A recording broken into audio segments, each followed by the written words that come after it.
이 주제는 맹소영 기상 칼럼니스트와도 함께합니다. 어서 오십시오. 예, 너무 더워요. 이 더위, 폭염이 우리만의 문제가 아니라 전 세계적인 문제라고 하는데 지금 프랑스 파리 에펠탑 같은 경우에는 더위에 살짝 휘었다 펴졌다 하기도 한다고요. 맞아요. 에펠탑 이야기가 나오는데 뭐 벌써 휜 거는 아니고요. 예. 앞으로 휠 수도 있다라는 전문가들의 우려 섞인 전망이 나오고 있습니다. 일단 이 에펠탑은 아주 열에 민감한 강철로 되어 있습니다. 그러니까 기본적으로 강철은 기온이 높게 올라가게 되면 열 팽창이 일어나기 때문에 늘어나는 특징을 가지고 있거든요. 그러니까 2023년 우리나라 같은 경우에도 SRT가 탈선을 한 적이 있습니다. 폭염 때문에, 그러니까 늘어나는 길이 때문인데 보통 일반적으로 이렇게 온도가 상승하게 되면 강철은 열 팽창 계수를 좀 적용을 하면은 길이 한 10m 정도가 40도 이상의 기온을 접했을 때 한 4에서 5mm 정도 늘어날 수밖에 없거든요. 그래서 이제 이 지역에서 해가 뜨고 지는 그런 어떤 각도와 밤의 팽창과 수축을 반복하게 될 경우에는 많게는 한 20cm 정도 휘어질 수 있다라고 경고를 하게 되는데요. 지금 이렇게 강철도 휘게 만드는 유럽 지역, 특히 남유럽 지역과 뭐 미국, 아프리카 지금 이 열도미 현상으로 인해서 폭염의 기세가 만만치가 않습니다. 지금 일부 튀르키예 같은 경우에는 고온건조한 날씨로 산불까지도 확산하고 있는 그런 상황인데 지금 서부 이즈미르에서 대형 산불이 크게 번지면서 5만여 명이 대피를 한 그런 상황이고요. 그리고 앞으로도 계속해서 지금 식지 않을 것 같은 이 폭염 때문에 앞으로는 어떻게 더 버텨야 되는지에 대한 고심이 커지고 있는 상황입니다. 예. 뭐 우리나라, 유럽만의 문제가 아니라 미국에서는 기록적인 폭염으로 아스팔트가 녹으면서 싱크홀이 만들어지고 이로 인한 사고가 발생이 되기도 하고 그다음에 일본에서는 실외기 절도가 빈번하게 일어난다고요. 그렇습니다. 이게 안전까지 위협하는 데다가 경제 이슈까지 겹쳐서 일본에서도 상당히 고통스러운 상황이 이제 발생하고 있는 것인데 미국 같은 경우에는 뉴욕입니다. 치솟은 기온에 녹아버린 아스팔트가 녹아버리니까 여기에 차량들이 빠지게 되거나 아스팔트 자체가 이렇게 굴곡이 접어지죠. 그렇게 되면은 사고가 발생할 수 있는 겁니다. 37에서 40도 폭염에 도로가 녹는 뉴욕. 곳곳에서는 싱크홀이 발생하고 소화전 같은 수도관도 터지면서 정말 안전까지 위협받고 있는데 앞서 맹 센터장님께서 말씀하셨듯이 미국 동부가 지금 40도에 육박하고 있고 남유럽, 스페인이나 또 남프랑스 같은 경우에는 46도. 예. 46도에서 어떻게 생활을 가능할까요? 그러다 보니까 정말 기록적인 6월 폭염에 지금 전 세계가 신음을 하고 있습니다. 일본의 경우에도 이제 폭염이 닥쳤거든요. 근데 어떤 일이 발생하냐면 에어컨 실외기를 훔쳐가는 겁니다. 그러니까 에어컨조차 돌리지를 못하는데 그런 이유가 뭐냐면 실외기 안에 또 구리선도 있고 이걸 또 따로 팔 수도 있고 또 실외기 자체의 가격도 덥다 보니까 에어컨을 설치해야 되고 더 올라가는 거죠. 그러니까 구리 가격이 이제 상승하다 보니까 구리선도 팔 수가 있는 것이고 또 실외기 자체도 가격이 올라가는 도난 사고가 지금 발생하는데 날씨가 덥다 보니까 바깥에 설치된 실외기 도난 방지도 못하는 상황이 벌어지고 있습니다. 예, 실제로 이 프랑스에서 폭염이 인구 1인당 어느 정도 경제적 비용을 소모시키는지를 좀 계산을 해봤는데 한 120만 원 정도라는 조사 결과가 나온 것 같고 정말 너무 힘들어서 돈도 많이 쓰게 되는 상황인데 폭염 대체 왜 생기는 겁니까? 열돔이라는 표현을 쓰고 있습니다. 이 열돔이라고 하는 것은 이제 우리나라도 올 여름의 더위의 원인, 폭염의 원인으로도 볼 수 있는데요. 그러니까 쉽게 말해서 압력밥솥을 생각하면 됩니다. 그러니까 밥을 좀 맛있게 지기 위해서 압력밥솥은 뭐냐면 억지로 압력을 높이는 거죠. 예. 그러니까 억지로 압력을 높이게 되면은 이 부피와 이 온도하고의 그런 물리적인 관계로 인해서 높아진 압력으로 기온을 상승할 수밖에 없습니다. 그러면 대기 중에 왜 이렇게 압력이 높아지느냐? 우리나라 부근에 좀 예시를 들자라고 하면 여름철 같은 경우에는 한 지상으로부터 한 5km 떨어진 이제 상공으로 본격적인 여름이 접어들게 되면은 이제 바다에서 확장을 하게 되는 덥고 습한 공기가 영향을 줍니다. 그래서 그 해마다 뭐 여름이 덥고 덥지 않을 수 있는 것은 이 북태평양 고기압의 강도에 따라서 결정이 되기는 하는데요. 이제 또 다른 세력이 가세를 하는 거죠. 이보다도 훨씬 더 높은 이 대륙권과 성층권의 거의 경계면에 있는 지상으로부터 한 10에서 12km 200km 떨어진 더 높은 상공에 티베트 고원에서 발달하고 있는 고온 건조한 공기가 그 위를 뒤덮는 겁니다. 그러니까 뒤덮는 공기인데 고기압이다 보니까 위에서 뜨거운 공기로 짓누르게 되는 예. 거죠. 그러다 보면 압력밥솥처럼 공기의 어떤 이제 부피의 문제로 기온이 상승을 하게 되는데 고기압이기 때문에 기온은 높을 수밖에 없습니다. 왜냐하면 맑은 날씨로 인해 일사가 강해지죠. 그러니까 이 열도만에서 이 공기가 어디에 헤어나오지 않으면서 다시 올라간 공기는 또다시 찍어 누르고 기온이 또 높게 오르게 되면 또다시 상승하는 공기가 찍어 누르는 이런 상태가 우리나라 역시 2018년과 지난해도 이어졌는데 유럽 같은 경우에는 북아프리카에서 남유럽까지 폭넓게 이런 열돔, 이 열의 상하층 간의 뜨거운 열기로 가득 차 있는 현상 때문에 이 폭염 속에서 벗어나오지 못하고 있는 그런 상황입니다. 예. 겹겹이 뜨거운 공기가 짓누르고 있기 때문이라는 말씀이신데 해서 우리나라도 상당히 폭염이 심각합니다. 이재명 대통령이 1일 국무회의에서 취약계층에 대한 폭염 대책 수립을 당부하기도 했습니다. 앞으로 또 상황이 어떻게 될지 모르기 때문에 장마 대비나 복수 대비를 좀 철저하게 또 해주시기 바랍니다. 한 여름에 대해서 이게 지금 혹서기가 도래하면 어쨌든 또 뭐 쪽방이니 뭐 이런 노인 취약계층들이 또 위기를 겪습니다. 또 각별히 관심 갖도록 잘 관리해 주시기 부탁드립니다. 예, 이재명 대통령도 언급을 하긴 했는데 특히나 이제 좁고 습한 쪽방에 계신 분들이 상당히 더 위험하고 또 어려워지는 시기라고요. 맞습니다. 이 쪽방촌을 가면은 성인 한 명이 바로 두 발을 뻗고 눕기도 힘들 정도로 굉장히 비좁은 공간입니다.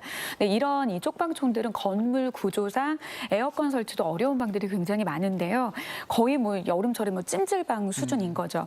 네, 쉴 새 없이 돌아가는 이 선풍기, 실내에서 선풍기를 틀어놔봤자 시원한 공기가 들어오는 것이 아니라 계속 더운 공기를 순환시키는 그런 꼴이기 때문에 여기 계시는 어르신들 같은 경우에는 폭염 경보가 내려졌는데도 불구하고 실내보다는 실외가 더 시원하더라고요. 해서 밖에 나와 있는 그런 실정입니다. 그러니까 이런 쪽방촌 주민들은 한밤중에도 밤을 지새기가 굉장히 좀 힘듭니다. 예. 그러니까 이 구조적인 문제 때문에 오히려 실내 열대야가 나타날 정도의 용어가 나타날 정도로 굉장히 힘든 밤을 보내고 계시는데 이분들에게 설문조사를 한번 해봤습니다. 밤에 어느 정도의 잠을 주무시는지 한 4.2시간 정도 평균적으로 잠을 주무시는 걸로 나타났는데 문제는 이 주민들이 굉장히 이런 현상에 대해서 둔감한 반응을 보이고 있다는 겁니다. 그러니까 대부분 한 80% 가까이가 나는 극한 폭염을 경험해봤다라고 했는데 그러면 그 극한 폭염에서 나는 어떻게 견뎌낼 것이냐? 70% 가까운 68%가 그냥 참는다. 그러니까 이건 어떻게 보면은 지자체나 국가적인 차원에서 구조적인 어떤 문제를 좀 해결해야 되는 이제 부분이다라고 해석을 할 수 있겠죠. 예.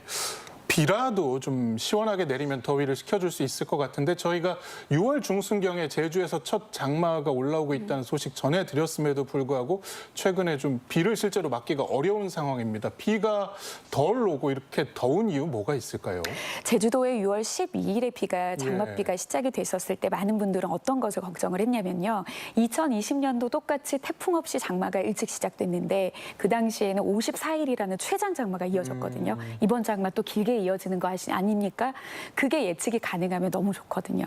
그런데 사실상 지금 북한 지역까지 물러간 장마 많은 전문가들이 거의 만주 부근까지 갔다고 이야기를 하거든요. 그러니까 사실상 지금은 우리가 장마가 끝났냐 안 끝났냐를 이제 논하기보다는 이제 본격적인 열대야 폭염에 대한 대비가 필요한다라는 부분에서 좀 포커싱을 맞춰야 되거든요. 근데 그럼에도 불구하고 우리가 장마 이야기를 폭염과 같이 하는 이유는 소나기는 내릴 수 있기는 하지만 이제 장마와 같은 체계적인 비, 그러니까 결국에는 꼭 비가 내린다고 해서 더위를 식혀주지는 않거든요. 오히려 더위를 부추기는 그런 비가 있는데 이 장마가 장마 전선이 만주 부근까지 북상을 했다라고 하는 것은 향후에 내리는 비 같은 경우에는 단기적으로 굉장히 매서운 형태로 내리지만 이 더위를 충분히 식힐 만한 그런 체계적인 비가 아니기 때문에 이제는 이제 장마를 그리워할 게 아니라 폭염과 이런 더위에 대한 대비를 좀 해야 된다라고 하는 건데요. 결국에는 장마 전선, 정체 전선이 만주 부근까지 북상을 했다라고 하는 것은 남쪽에서 밀어붙이는 차고 습한 공기의 세력이 올해는 정말 막강하게 초반부터 강하다는 그런 이유로 볼 수 있겠습니다. 예.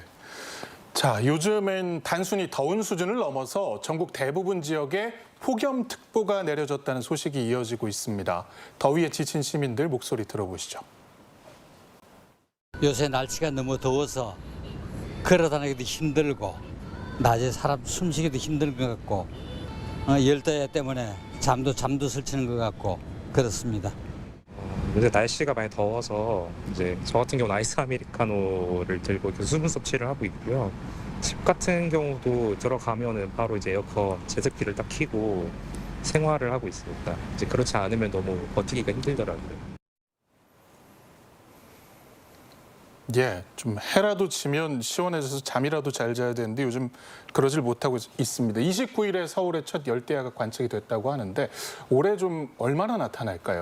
일단 열대야라고 하는 것은 밤 최저 기온, 그러니까 전날 오후 6시부터 다음날 9시까지 25도 아래로 떨어지지 않은 날을 열대야라고 합니다. 그러니까 저도 기상 분야에서 뭐 20년 훌쩍 넘게 있었는데도 열대야가 아니라 요즘에 초열대야 이야기까지 하고 있는 상황이었거든요. 그러니까 초열대야는 밤에도 25도가 아니라 30도 아래로 떨어지지 않는, 사실 낮에도 이맘때면 30도 넘어도 덥거든요. 근데 밤 동안에도 30도 아래로 떨어지지 않는 초열대야가 강릉이 지난밤에 나타났습니다. 30.3도였는데 이 열대야가 결국에는 시작이 됐다라고 하는 것은 낮 동안의 열기로 인해서 당연히 뜨거워질 수 있습니다. 그런데 기본적으로 기온이 오르게 상승하는 데 가장 기인하는 요소는 해거든요.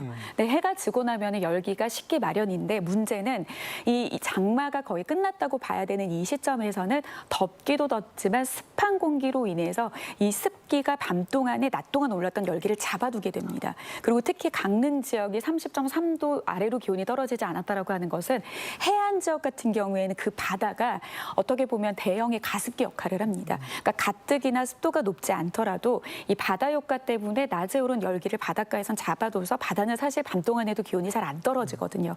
근데 문제는 산맥을 타고 넘는 승온 효과까지 더해진 데다가 습도도 높고 고온에다가 바다 효과까지 더해진 이 초열대야 현상이 이제 7월에 접한 이 시점부터 나타났다라고 하는 것은 앞으로 얼마나 더 이어지느냐가 사실 지금부터 시작이라는 말이라고 좀 죄송하지만 드리고 싶거든요. 예. 그러니까 만약에 체계적인 비가 내려오지 않는 한 낮 동안에 내리는 이제 어떤 소나기가 오히려 습도를 올리게 만드는 역효과로 작용을 할 경우에는 이제는 밤 동안에는 열대야, 낮에는 폭염, 계속해서 이 밤낮을 이루는 그런 폭염에 대한 대비를 좀 막강하게 해야 될 것 같습니다. 예, 앞서서 이제 장마 전선이 한반도 북쪽으로 올라가 있는 상태라고 말씀을 해주셨는데 그렇다면은 올해 장마는 이대로 끝난 것인지 아니면은 국지성 호우 등 좀 특이한 양상의 비들이 많이 오게 될지도 궁금합니다.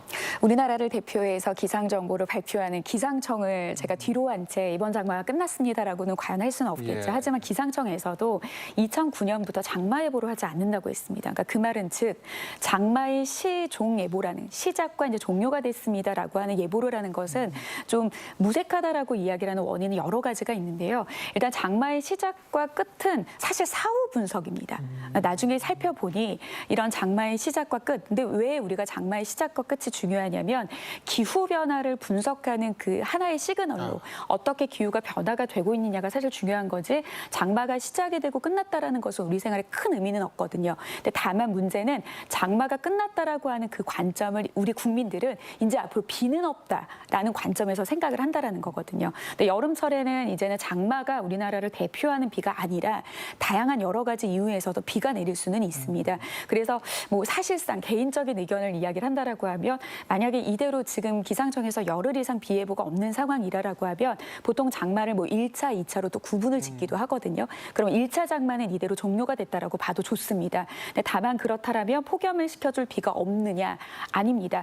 바깥 하늘을 좀 살펴보면은 적도 부근의 동남아를 놀러 갔을 때 바다 위에서 볼 법한 굉장히 경계가 뚜렷한 뭉게 구름들이 피어 있는 게 보이거든요. 그러니까 육안으로 봤을 때는 굉장히 이쁜 구름처럼 보이지만 이 구름이 형성되는 원리가 뜨거운 열기로 인해서 만들어진 대기 불안정으로 만들어진 구름인데 이 구름에서 내리는 비가 굉장히 폭발적인 극한호우로 내릴 수 있기 때문에 좀 장마가 끝났다고 해서 비에 대한 염려는 뒤로 해도 된다가 아니라 이젠 폭염과 함께 더위를 부추기는 극한호우의 형태의 비가 같이 동시다발적으로 복합재해로 다가올 수 있다라는 부분을 경각심을 놓지 않고 계속 살펴봐야 될 것 같습니다. 예, 기후변화가 장마라는 용어까지 지금 없애고 있는 상황입니다. 자, 여름철 불청객이 더위 말고 또 있습니다. 최근 들어서 기승을 부리는 러브버그인데요. 놀랍게도 익충이라고 합니다. 전문가 이야기 들어보시죠. 원래 러브버그는 파리목의 이제 털파리과에 속하는 곤충으로 예. 이제 암수가 신혼 비행 후에 계속 붙어 다녀서 이제 러브버그라는 별명이 붙었고요. 예. 보통 성충 같은 경우는 한 일주일 정도 살다가 알을 낳고 죽습니다. 어허. 그리고 애벌레 같은 경우는 낙엽이 쌓인 어떤 토양을 이제 그 부패한 낙엽이나 그 유기물들을 분해하는 어떻게 보면 이제 토양의 지렁이와 같은 역할을 하고 있고요. 예. 성충 같은 경우는 꽃에 잘 유인돼서 화분을 매개하는 등 어떻게 보면 생태계에서는 익충으로 좀 알려져 있습니다. 예, 최근에 저도 종종 이제 밖에서 보게 되는데 예. 짝짓기 하는 모습이라서 쉽게 이제 죽이기도 좀 뭐하고 그렇더라고요. 근데 인천 계양산 일대에서는 그야말로 새카맣게 뒤덮일 정도로 많이 발견이 되기도 합니다. 그렇습니다. 서울은 또 은평구 지역에서 많이 또 이제 출몰을 하게 되는데 문제는 뭐냐면은 뭐 러브버그라고 하는 이 별칭처럼 현실적으로는 달콤하지가 않은 겁니다. 아, 그러니까 익충이라고는 하지만 너무 많은 숫자가 등장을 해서 실제로 이제 등산을 할 때 수도권 아파트 같은 경우에는 또 공원을 완전히 이제 점령을 해버리거든요. 그러니까 실제로 등산을 할 때도 불쾌감을 가질 수밖에 없을 정도로 너무 많습니다. 또 한강 수변을 이렇게 달리게 하면 입 안으로 그대로 들어가거든요. 그럼 이것은 상당히 또 뭐 익충이니까 우리에게 이로움을 주는 그런 곤충이니까 괜찮아. 이렇게 안 되는 거죠. 너무 많다. 어떻게든 좀 해소가 돼야 되는데 지금 서울 전역에서 고르게 발생되고 또 지방으로까지 수도권 또 지방으로까지 확대되고 있기 때문에 이 불쾌감을 어떻게 좀 해소하느냐. 이 부분이 앞으로는 이제 상당히 중요한 부분이 될 것으로 보입니다. 예. 이 곤충 예전에는 별로 못 봤던 것 같은데 요즘 들어 많이 늘어나고 있습니다. 역시 최근에 많이 이 개체가 늘어난 걸로 보면 될까요? 맞습니다. 기상에 관련한 기록들을 보더라도 물론 2010년 이후부터 좀 이례적으로 나타나는 현상들이 있지만 더 두드러지는 것은 2020년 이후부터 폭발적으로 증가하는 이제 극한 기후들이 굉장히 많습니다. 이 러브버그 같은 경우에도 물론 2015년에 국내에서 이 러브버그의 알이 관찰이 되기는 했지만 이렇게 대량으로 출몰을 하기 시작한 거는 2022년이거든요. 예. 그러니까 결국에는 더워졌다라고 하는 거죠. 그러니까 이 러브버그도 결국에는 생존을 하려고 계속 살아가기에 더 좋은 환경을 찾아오지 않겠습니까? 그러니까 기본적으로 러브버그는 덥고 습한 환경을 좋아합니다. 예. 거의 30도 안팎까지 오른 기온과 푹푹 찌는 그런 찜통 더위, 이런 더위 어떻게 보면은 사람이 좀 꺼려하는 그런 환경을 이 러브버그는 찾아서 오게 된 것이죠. 그리고 많은 이제 생태학자들도 앞으로 이 분야에 대한 연구가 굉장히 많이 필요할 겁니다. 그러니까 앞으로는 러브버그를 비롯해서 달라진 어떤 기후 환경으로 인해서 우리가 이제는 기후 변화에 대응을 하는 것이 아니라 기후 변화에 이런 적응을 해야 되는 요소들이 앞으로는 상당히 많이 늘어날 것으로 좀 보이는데요.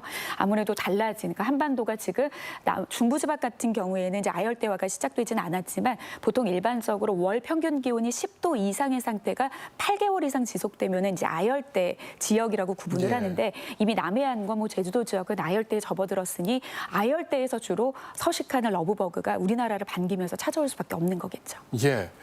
의외인 점은 이렇게 엄청나게 많은 개체로 사람들을 괴롭게 하는데도 이게 익충이라는 점이더라고요. 그렇습니다. 이제 이른바 유충일 때 땅속에서 이렇게 땅을 뒤집으면서 이런 부분들이 더 이제 우리에게는 오히려 더 산에 또 이게 토양을 활성화시키는 익충이라는 거죠. 예. 그러다 보니까 천적이 없습니다. 또 살충제도 내성이 있기 때문에 박멸할 수 있는 상황이 아니라는 겁니다. 그러다 보니까 곧 더 많은 어떤 확산이 예고가 되고 있습니다. 앞서 이제 맨칼럼니스트도 말씀하셨던 대로 아열대 기후인 또 남부지방으로 더 옮겨갈 가능성이 상당히 높은데 서울시는 이 러브버그를 유행성 생활 불쾌 곤충으로 분류를 했습니다. 그러니까 뭔가 불쾌 곤충이니까 상당히 뭔가 좀 해충일 것 같은데 아닙니다. 익충입니다. 그러니까 함부로 또 없애기도 그렇습니다. 그런데 기온이 이렇게 지속적으로 상승되면 2070년에는 한반도 전역으로 다 확산될 거다. 그런데 지금 어떻게 감소시킬 수 있는 방법은 없고 어떻게든 이 좀 대책이 마련돼야 될 것으로 보입니다. 예, 뭐 한두 마리 정도야 익충일 수 있는데 이렇게 막 눈앞을 뒤덮을 정도로 새카만 상태라면 이거 해충으로 분류를 이제 해야 되는 게 아닌가 이런 생각도 듭니다. 자, 일반인들이 이 러브버그로부터의 피해를 좀 방지하기 위한 방법이 좀 있을까요? 일단은 그 날개가 굉장히 얇기 때문에 물을 좀 싫어합니다. 왜냐하면 물이 닿았을 경우에는 그 활발한 비행이 불가하거든요. 아. 그렇기 때문에 방충망이 토양에 좀 붙어 있을 때는 분무기를 활용을 해서 좀 떨어질 수 있도록 하는 게 가장 좀 친환경적인 방법이 아닐까라는 생각이 들고요. 그리고 이 러브버그가 좀 밝은색 옷을 좀 좋아합니다. 밝은색 옷을 뭐 꽃이라고 좀 생각을 하기 때문에 그래서 밝은색 옷보다는 좀 어두운 색으로 옷을 입게 될 경우에는 옷에 달라붙는 것을 좀 피할 수가 있을 것 같고요. 그리고 저도 이제 차로 이렇게 운전하고 가다 보면은 뭐 앞유리, 옆유리부터 시작해가지고 러브버그가 덕지덕지 붙는데 이것도 결국에는 차가 아스팔트 그 기온과 함께 뜨겁습니다. 그리고 이 자동차에서 배출되는 그 매연이 이제 부엽토라고 해서 그 낙엽들이 분해되면서 만들어내는 그런 흙의 성질의 냄새와 비슷하기 때문에 또 이 러브버그들이 자동차를 굉장히 좀 좋아하거든요. 그래서 어느 정도 속도를 내고 달리면은 이 러브버그들이 좀 떼어내지기는 하지만 이 러브버그는 굉장히 강한 산성을 또 띠고 있기 때문에 차 안에 붙어 있는 그런 어떤 러브버그의 사체들이 산성화가 좀 심할 경우에는 자동차 부실까지나 예. 뭐 페인트를 벗겨낼 수도 있으니까 뭐 세차도 좀 자주 하시는 것도 좀 사후의 피해를 예방하는 방법이 좀 될 수 있겠고요. 그리고 다만 조금 아쉬운 거는 많은 생태 전문가들이 더 이 분야에선 전문가이기는 하지만 1, 2주 안에는 사라지니까 좀 잘 버티는 것도 방법입니다라고 이야기를 하는데 이 부분에는 단서가 있거든요. 보통은 장마철이 시작되고 난 다음에 1, 2주 뒤에 없어집니다. 근데 지금은 제가 봤을 때는 1, 2주 안에 비다운 비가 내리기는 좀 예. 힘들 것으로 좀 보이거든요. 그렇기 때문에 1, 2주 안에 과연 없어질까라는 의문은 저희 입장에서 좀 들기는 하거든요. 그렇기 때문에 좀 일단은 많이 좀 출현하는 곳은 좀 피하시고 앞서 말씀드렸던 그런 방법들을 좀 지혜롭게 활용하시면 어떨까 싶습니다. 예, 결국은 얇은 날개 때문에 물을 싫어한다는 점에서 비가 이 개체를 줄이는 데 상당히 도움이 될 수 있다는 얘기로 이해를 맞습니다. 하겠습니다. 자, 지금까지 배종찬 소장, 맹소영 기상 칼럼니스트와 함께했습니다. 고맙습니다. 감사합니다. 오늘 준비한 소식 여기까지입니다. 내일 오후 1시에 또 뵙겠습니다. 고맙습니다.